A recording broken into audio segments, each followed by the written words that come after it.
प्राचीन समय की बात है। किसी गांव में एक कुम्हार रहता था। उसके परिवार में उसकी पत्नी और उसकी एक बेटी थी। उसकी बेटी राधा शिव जी की बहुत बड़ी सेवक थी। वह हर सोमवार को भगवान शिव का व्रत करती थी। राधा जब बड़ी होने लगी तो उसके माता पिता को उसके विवाह की चिंता सताने लगी।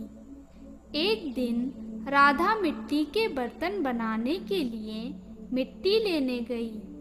वहाँ मिट्टी खोदते समय वहाँ एक सांप निकल आया। उसे देखकर राधा बहुत डर गई। तभी वह सांप एक युवक के रूप में बदल गया और कहने लगा, मैं पिछले जन्म में तुम्हारा भाई था। आज जब तुम्हें देखा तो मुझे सब याद आ गया। अब मैं हमेशा तुम्हारे साथ रहूंगा और तुम्हारी रक्षा करूंगा। राधा बहुत खुश हुई। वह कुछ देर उससे बातें करती रही और उसके बाद घर वापस आ गई। घर पहुंचकर उसने यह बात अपने माता पिता को बताई। यह सुनकर वे दोनों डर गए और उसे जंगल में जाने के लिए मना कर दिया, पर वह नहीं मानी और कहने लगी, मेरा कोई भाई नहीं है। एक भाई मिला है, मैं उससे मिलने जरूर जाऊंगी। और वह अगले दिन एक बर्तन में दूध लेकर उसी स्थान पर पहुंच गई। कुछ देर बाद वही नाग आया और दूध पीने लगा। दूध पीकर वह फिर इंसान के रूप में आया और उसने राधा को एक पोटली दी और कहा, इसे घर जाकर खोलना। राधा पोटली लेकर घर आ गई। राधा की माँ ने जब वह पोटली खोली तो उसमें सोने के सिक्के भरे हुए थे। अगले दिन उसके माँ बाप भी राधा के साथ उसी स्थान पर गए। वहाँ उन्होंने राधा के भाई को देखा और उससे बातें की। उस दिन से वे दोनों भी उससे मिलने जाने लगे। कुछ दिन बाद ये बात सभी गांव वालों को पता चल गई। उन्होंने सोचा कि इस नाग को गांव से भगा देना चाहिए, नहीं तो कुछ अनर्थ हो जाएगा।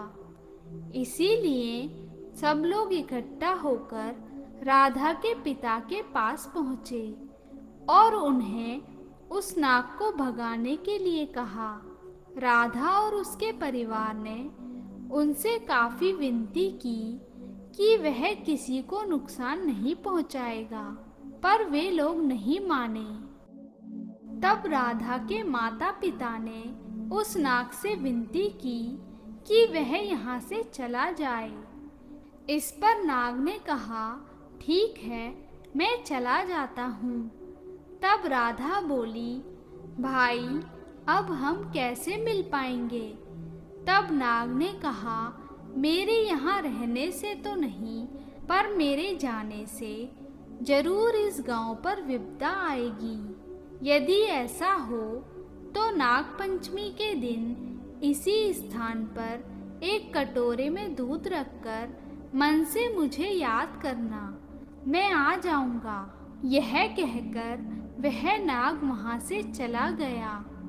कुछ दिन बाद सावन का महीना शुरू हुआ। सभी जगह बारिश हो रही थी, पर केवल उसी गांव में सूखा पड़ गया। एक बूंद भी बारिश नहीं हुई। गांव वालों की फसलें नष्ट होने लगी। सभी भूखे मरने लगे। तब राधा ने गांव पर विपदा आने वाली बात सबको बताई। तब सभी गांव वालों को अपनी गलती का एहसास हुआ। नाग पंचमी के दिन पूरा गांव नाग देवता को बुलाने के लिए उसी स्थान पर इकट्ठा हुआ। सभी बर्तन में दूध लेकर नाग का इंतजार करने लगे। नाग के स्वागत के लिए पूरे गांव को सजाया गया। कुछ देर बाद राधा ने मन में अपने भाई को याद किया और जंगल से वे नाग देवता आ गए और कुछ देर बाद वे इंसान के रूप में प्रकट हो गए। सबने उनसे माफी मांगी। राधा ने अपने भाई को दूध पिलाया। इसके बाद नाग देवता ने कहा, मैं अब यहाँ नहीं रह सकता। मैं हर नागपंचमी को अपनी बहन से मिलने आऊँगा। मेरे जाने के बाद इस गांव से सारी परेशानी समाप्त हो जाएगी, बारिश होगी और पूरा गांव खुशहाल हो जाएगा।